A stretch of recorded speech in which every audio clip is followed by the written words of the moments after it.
Good morning मंडळी. तर आज आहे ना, मी खूपच लवकर आवरलं होतं सगळं आणि आधी मोबाईलमध्ये स्वामींचे गाणे लावले मस्तपैकी आणि नंतर देवपूजा करून घेतली. स्वामींचे गाणे लावले ना, मन एकदम प्रसन्न होतं. रोज देवपूजा, दारासमोर रांगोळी हे सगळं केलं ना, खूप प्रसन्न वाटतं. आणि मला तर वाटतं सगळ्या स्त्रिया किती पण बिझी शेड्यूल असलं तरी हे सगळं घरात करतच असतील रोज. तसं पण कोणत्या बाईला वाटणार नाही की आपलं घर एकदम प्रसन्न असावं, म्हणून सगळ्यांनाच वाटतं. असो, तर नंतर स्वयंपाक पण बाकी होता माझं. आधी कुकर लावून दिलं डाळ भातासाठी, मग पीठ पण मळून ठेवलं.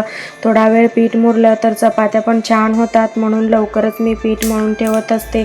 नंतर भाजीची तयारी, आज कांदा टोमॅटोची भाजी करायची होती, त्याचीच तयारी करून घेतली. आणि डब्यातलं मीठ पण संपलं होतं, ते पण काढून घेतलं आणि भाजीला फोडणी दिली. मस्त अशी कांदा टोमॅटोची भाजी आणि डाळीची आमटी पण केली होती.